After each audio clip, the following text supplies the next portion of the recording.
Chewing gum. Is it healthy? Chewing gum can support health in many ways, and not only in the oral cavity. It turns out that it can help, for example, after operations. However, everything should be done in moderation, because you can have problems. Learn more about the benefits of chewing gum wisely. According to the American Dental Association, chewing sugar-free gum can help protect teeth from decay. It multiplies the amount of saliva, which dissolves acids and contains tooth-protecting proteins. Chewing for a short time after a meal is therefore supposed to result in fewer cavities. Who knows? Maybe our ancestors knew about it. In today's Scandinavia, archaeologists have found traces of matter that was most likely 9,000 years old. Years ago, it was used much like today's store-bought leaves or pills. It turns out, however, that chewing gum works not only on the oral cavity and can help in various ways, and scientists are working on other methods of using it. There is already a lot of work that has shown the importance of oral health for a healthy pregnancy. No wonder.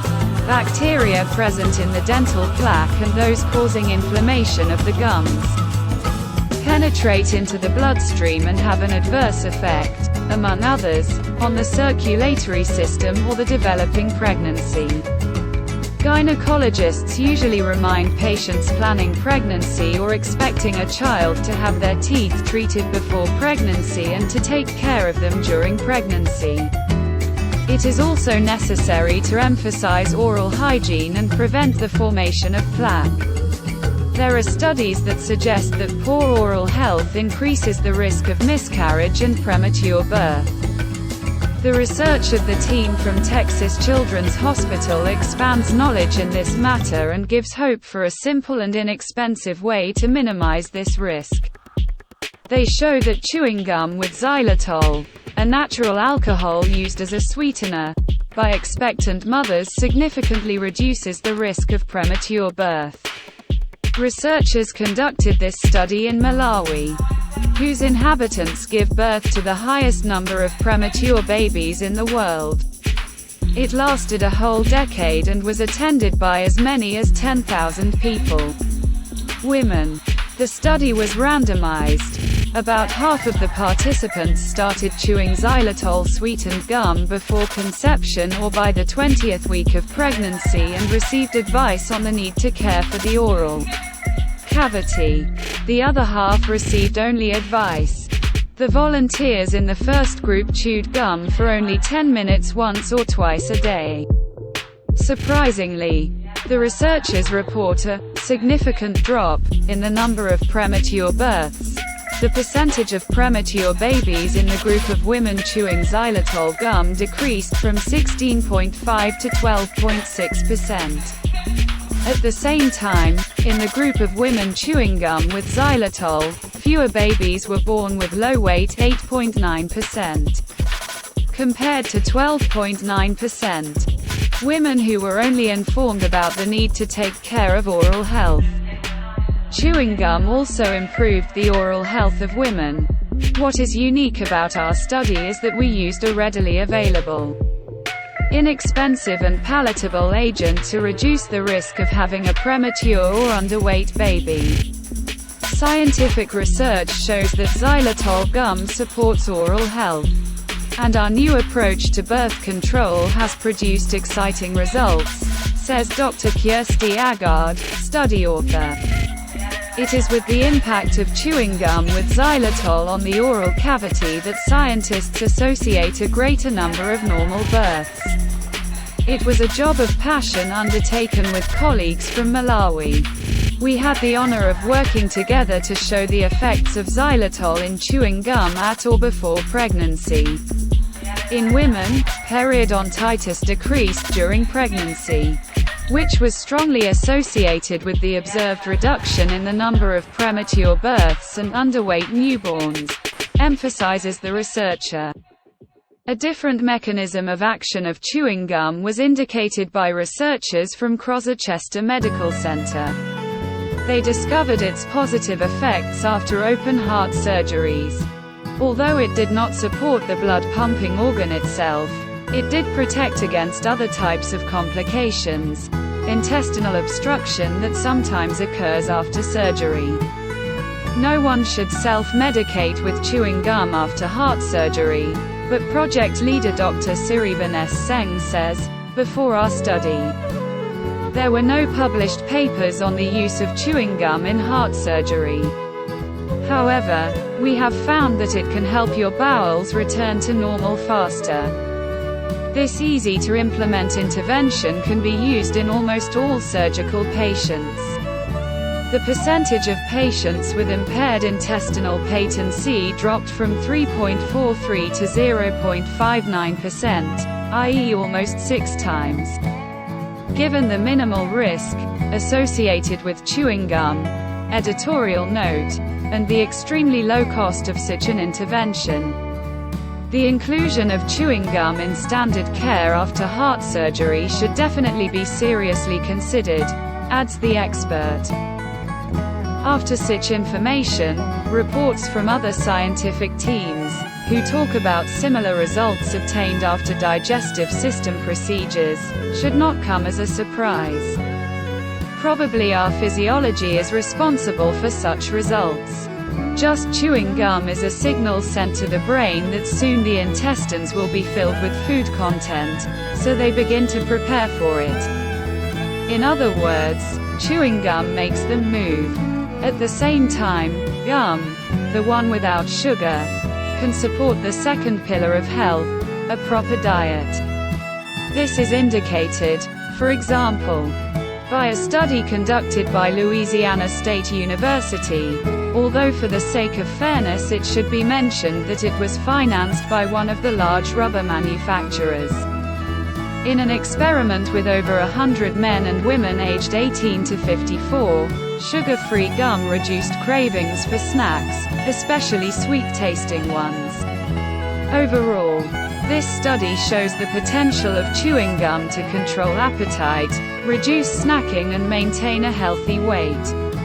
Even small changes in calorie intake can make a difference in the long term.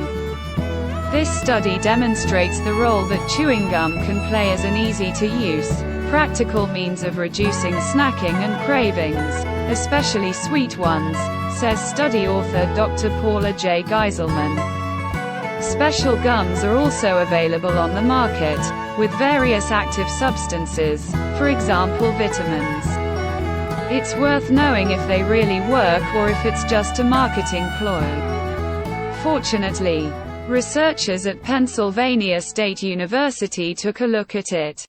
They checked how the concentration of various vitamins in the saliva and in the blood of volunteers changed after chewing 2 such products. I was a bit surprised that no one had done this type of study before, given the number of gum supplements on the market. But ultimately, there is no requirement that nutritional gums be tested for effectiveness, as they fall into the category of dietary supplements, says test lead Professor Joshua Lambert. His team detected increases in the concentrations of vitamins A1, B1, B2, B3, B6, B12, folic acid, vitamin C and E in saliva, and vitamins A1, B6, C and E in plasma after chewing gum enriched with these substances.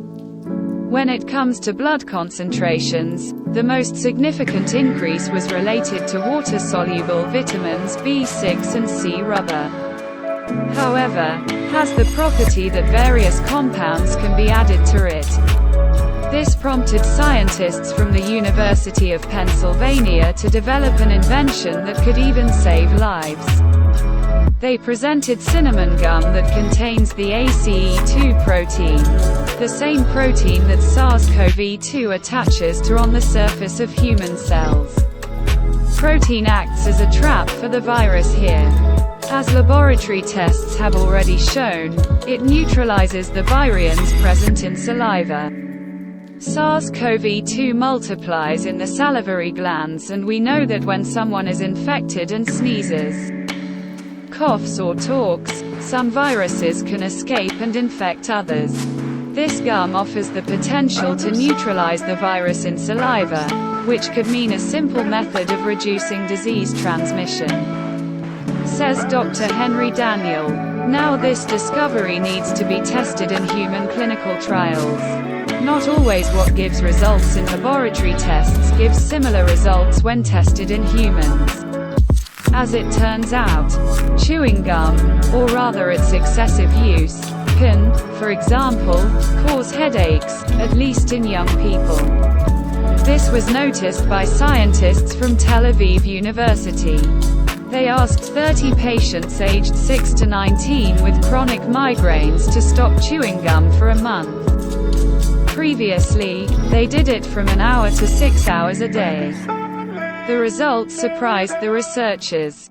Of our 30 patients, 26 reported significant improvement, including 19 headaches that disappeared completely, said Dr. Nathan Wattenberg, one of the authors of the study. 20 of those who felt better later agreed to go back to chewing gum. All symptoms returned immediately. Researchers suspect that the cause of the pain is overloading the temporomandibular joint. Every doctor knows that excessive strain on the temporomandibular joint causes headaches. I think that's what happened when kids and teens chewed gum too much, says Dr. Wattenberg. The research sample in this experiment was very small, but just in case, when buying gum, it is worth remembering about moderation in its chewing. It is also better to check the composition of the chewing gum. There are studies indicating the possible harmful effects of some artificial sweeteners. So it is also better not to overdo it with the amount. What if you swallow gum? Rarely, mainly when swallowing a large amount, e.g. many small pieces, the digestive system may be blocked. In general, however, although gum is not digested, it is easily excreted from the body.